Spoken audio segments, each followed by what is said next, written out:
Ayubowan everyone, welcome to my channel.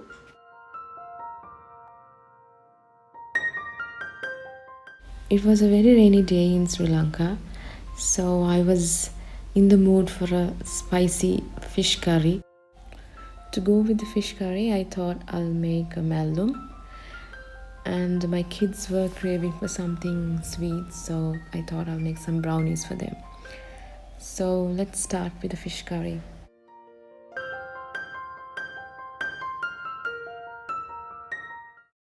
You start by roasting the chili powder.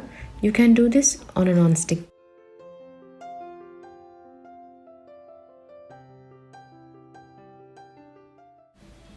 Depending on the level of spiciness you prefer, you can add the number of teaspoons for chili powder. I added around 3 to 4 teaspoons of chili powder, around 2 teaspoons of cumin powder, and dried chili pieces, and some cinnamon sticks. Continue to roast the curry powder and the chili powder together. Be careful not to burn the chili powder while you're roasting it. This has happened to me many times and I have learned my lesson the hard way.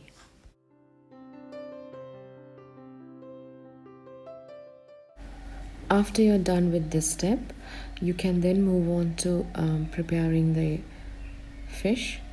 So for this recipe, I used a fish called linna. It is called linna in Sinhala, and I believe it's called mackerel fish in English. But this is freely available in most of the supermarkets in Sri Lanka, and you can easily find them.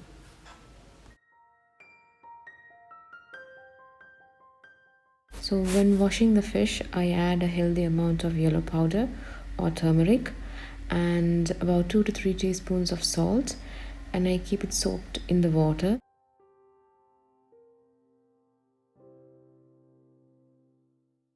This will help to reduce the smell from the fish.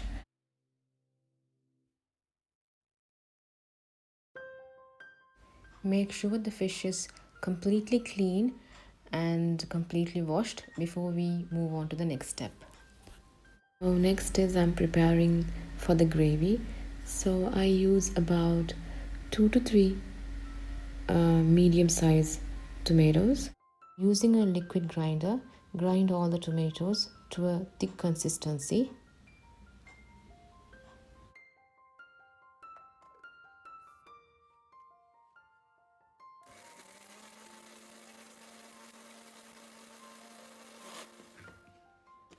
This is how it will look once it's done. Turn on the heat for the roasted chili powder and add some oil, any amount you like, and keep roasting them in the oil.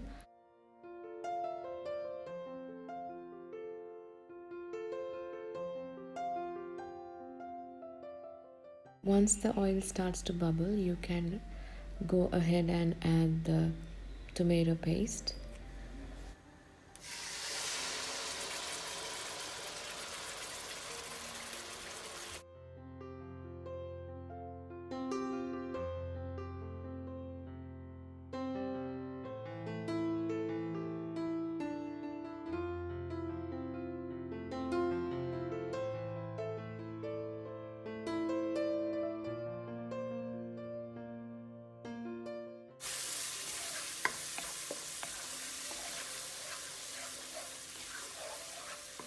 Keep stirring until everything is well combined. Then you can add some salt as per your taste.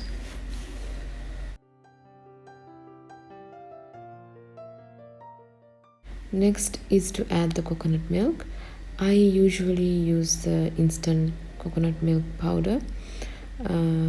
Add some water to the same grinder that you use to grind the tomatoes.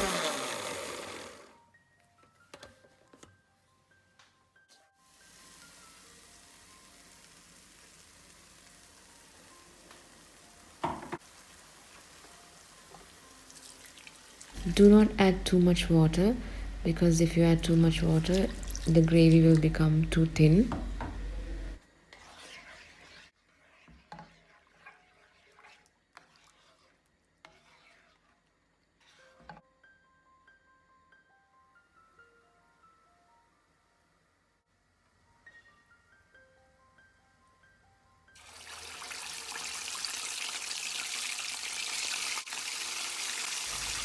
While the gravy is boiling, you can start frying the fish.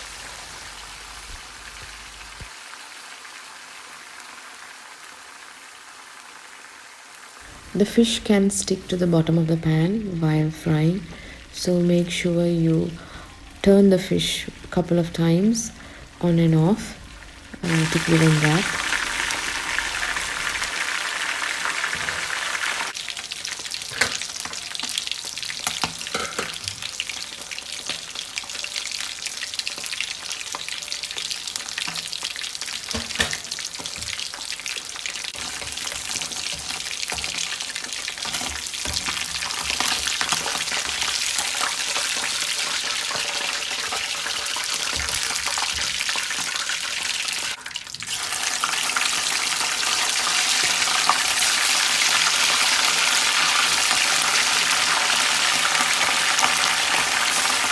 While the fish was frying, I got on with cleaning up.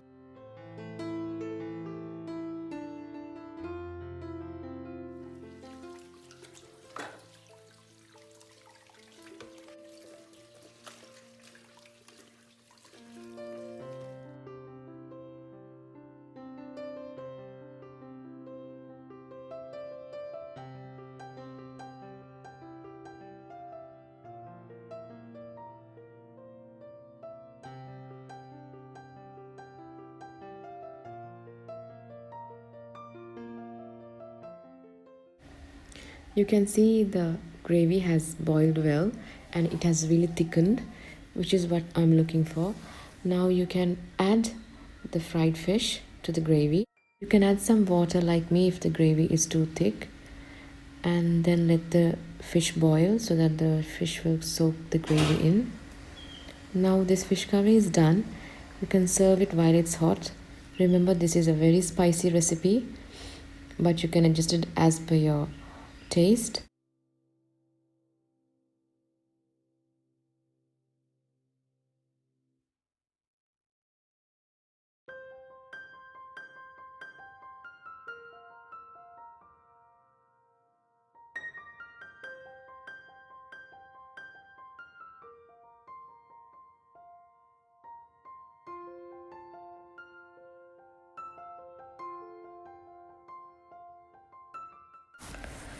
I just realized that it was around 11 o'clock and I hadn't had my breakfast yet. So for a quick bite, I grabbed some brown bread and some dal curry. Sometimes I cook my dal curries very thick so that it can be used as a substitute for butter, so that I can easily make some sandwiches with it.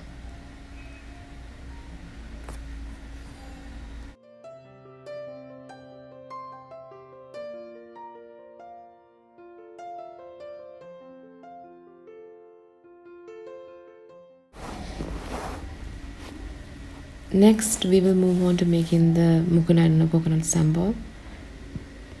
This is one of my favorite sambals. On any given day for lunch, I will try to add at least one green leaf vegetable. For this recipe, I used the pre-cut mukuna leaf, which is freely available in most of the ladies' supermarkets in Sri Lanka. To this, I add some oil and then some salt.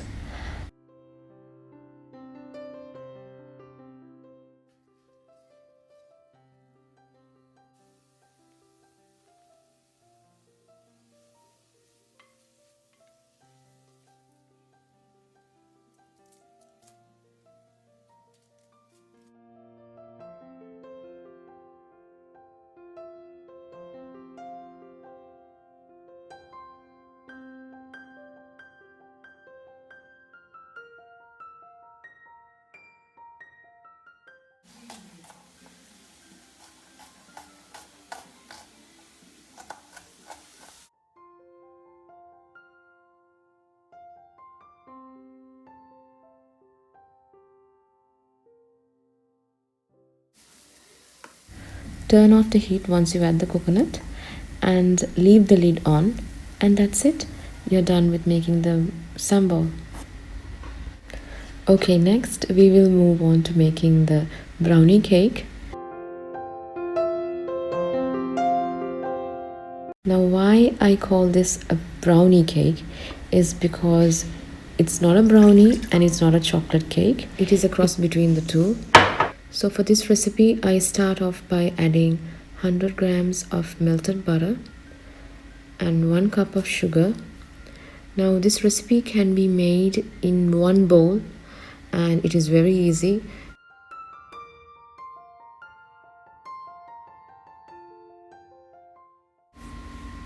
Then you can add the eggs. You will need 2 eggs and a little bit of vanilla, maybe a teaspoon, and add about 1/4 teaspoon of salt. You will need 1/3 of a cup of cocoa powder. Now my cocoa powder had grains, so I used a strainer.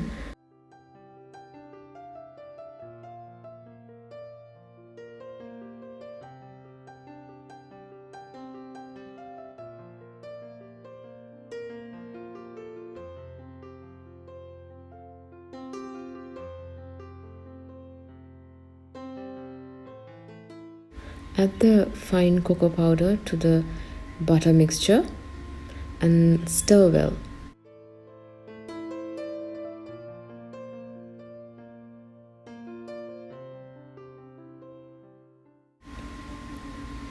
And then you will need about 1/2 cup of all-purpose flour. Now we don't add baking powder or any baking soda to this recipe. Also, don't be alarmed if you have lumps in your batter.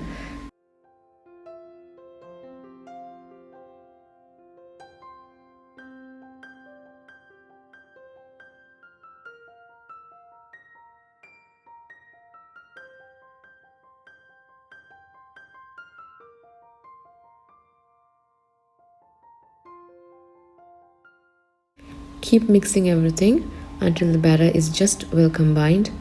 And like I said, don't worry about the lumps in the batter.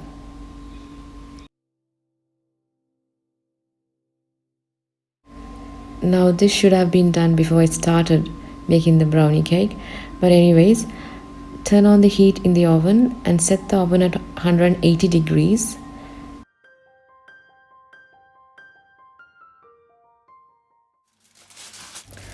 Next, line the baking pan with parchment paper or foil. Make sure whichever one you use, you butter it very well.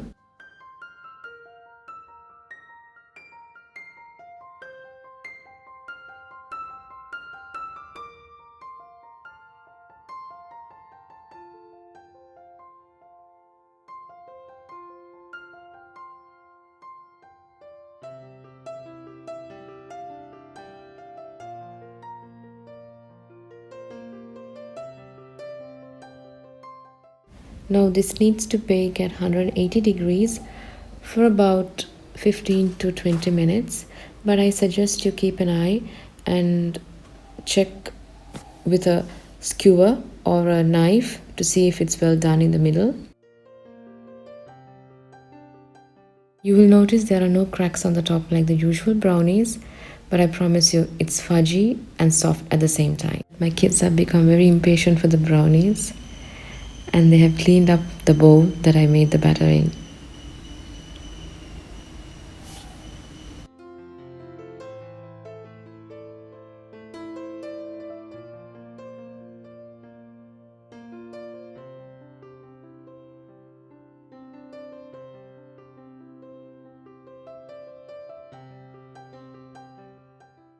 I hope you guys enjoyed watching my vlog from Sri Lanka.